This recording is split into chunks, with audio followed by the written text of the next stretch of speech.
안녕하세요. 포뮬러에 미친 남자 포미남입니다. 2024 시즌 포뮬러1 몬자에서 펼쳐지는 이탈리아 그랑프리가 모두 마무리되었습니다. 이번 그랑프리는 어떻게 흘러갔는지 저와 함께 알아보시죠. 이번 이탈리아 그랑프리 프랙티스에서는 여러 일들이 있었습니다. 우선 윌리엄스는 본 일정이 진행되기 전 네덜란드 그랑프리 프랙티스에서 큰 사고를 냈던 로건 사전트를 방출했고, 사전트 대체자로 F2, MP 모터스포트에서 활약하던 프랑코 콜라핀토를 시트에 앉혔습니다. 메르세데스는 FP1에서 현재 F2, 프레마 레이싱에서 활약하고 있는 특급 유망주 안드레아 키미 안토넬리에게 신인 슬롯 기회를 주며 몬자에서 러셀의 차량을 운전할 기회를 주었는데요. 하지만 인상적인 첫 랩 이후 리어가 크게 흔들리며 11번 코너에서 벽과 충돌했고, 결국 FP1이 시작한 지 10분 만에 키미 안토넬리는 차고로 돌아와야 했습니다. 이탈리아 그랑프리 전부터 내년에 페라리로 떠나는 루이스 해밀턴의 대체자로 이야기가 나오고 있던 키미 안토넬리였기에 이번 사고가 시트 계약에 있어 영향을 줄지 많은 사람들이 궁금해했지만, 메르세데스의 팀 프린시플 토토 볼프는 이 사고가 키미 안토넬리와 맺는 계약에 영향을 주는 일은 일절 없을 것이라 못을 박았고, 실제로 이 일 이후 키미 안토넬리가 2025 시즌 조지 러셀의 파트너로 메르세데스에 합류한다는 오피셜이 나오며 사건은 일단락되었습니다. 서킷을 주행하는 드라이버들에게도 굉장히 많은 일이 있었습니다. 최고속도로 달려오다 급감속을 해야 하는 1번 코너를 힘들어하는 드라이버들이 많았으며, 특히 FP1에서는 베르스타펜이 1번 코너 공략을 3번 연속으로 실패하는 모습을 보여주기도 했고, 레스무트 7번 코너를 빠져나갈 때 드라이버들은 자갈밭으로 빠지거나 차체가 크게 흔들리는 모습도 많이 보여주었습니다.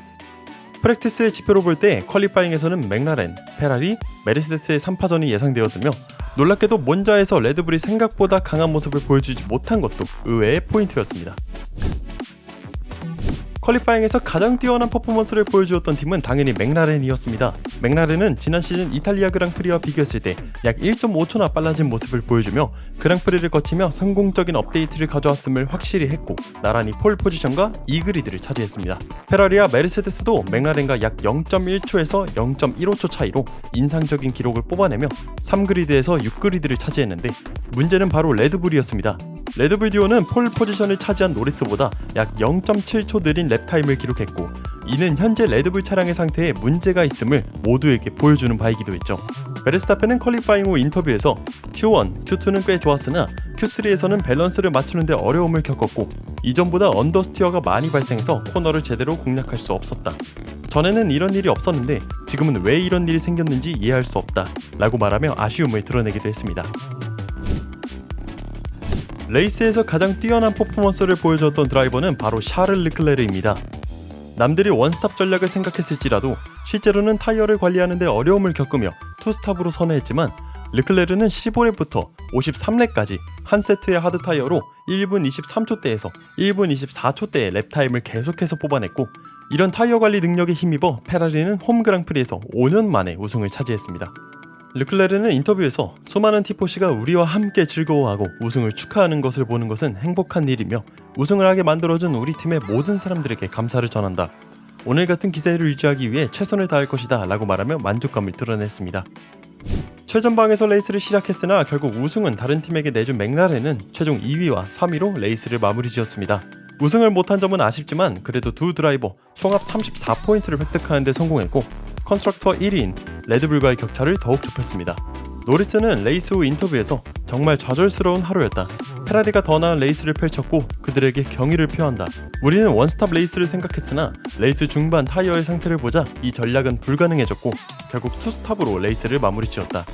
이번 이탈리아 그랑프리에서는 실망스러운 결과를 맞이했지만 바쿠에서는 다시 우승에 도전할 것이다 라고 말했습니다. 피아스트리는 거짓말은 하지 않겠다. 솔직히 받아들이기 힘든 결과다. 원스탑으로 레이스를 마무리하는 것은 매우 위험해 보였으나 르클레르가 올바른 전략을 선택한 듯하다 라고 말하며 아쉬움을 드러냈습니다. 이번 그랑프리 동안 힘을 못 쓰고 처참한 결과를 받아들여야 했던 레드불, 베르스타펜 6위와 페레즈 8위로 레이스를 마무리하며 팀은 단 12포인트를 획득하는 데 그쳤습니다.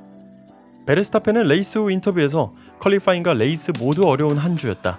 할 수 있는 만큼 노력했으며 그저 우리만의 레이스를 하려고 노력했다. 얼마 전만 해도 가장 빠르던 차량이 운전하기도 힘든 차량으로 변해버렸다. 아제르바이잔 그랑프리에 들어가기 전에 차량 전체를 바꿔야 할 정도다 라고 말하며 차량에 대한 의견을 말했습니다. 로건 사전트를 콜라핀토로 대체하며 이번 그랑프리에 나선 윌리엄스는 생각보다 매우 좋은 성적을 냈습니다. 알렉산더 알본은 지난 그랑프리에서의 아쉬움을 딛고 9위를 하며 2포인트를 획득하는 데 성공했고, F1 데뷔전을 치른 프랑코 콜라핀토는 18위에서 출발해 12위로 레이스를 마무리, 무려 6계단이나 올라오며 앞으로의 성장 가능성에 주목하게 만들었습니다. 프랑코 콜라핀토는 인터뷰에서 첫 번째 F1 레이스를 완주하게 되어 매우 기쁘다. 절대 잊지 못할 순간이 될 것 같다. 원스탑으로 타이어를 잘 관리한 것 같았고 레이스 페이스도 괜찮았던 것 같다 라고 말하며 만족감을 드러냈습니다. 이번 그랑프리가 악몽 그 자체로 다가왔던 비자켓시의 발비, 츠노다는 일찍이 훌켄버그와 충돌하며 리타이어하게 되었고, 리카르도는 훌켄버그를 밀어낸 것으로 5초 페널티를 받았지만 페널티를 제대로 수행하지 않아 추가로 10초 페널티를 받으면서 포인트에 대한 희망은 사라지게 되었습니다. 츠노다는 인터뷰에서 오늘은 꽤 실망스러운 하루였다. 훌켄버그와의 충돌로 폴로어에 손상이 생겼고 이를 무시하고 주행하려고 했지만 차량이 계속해서 미끄러지는 바람에 제대로 운전할 수 없었다.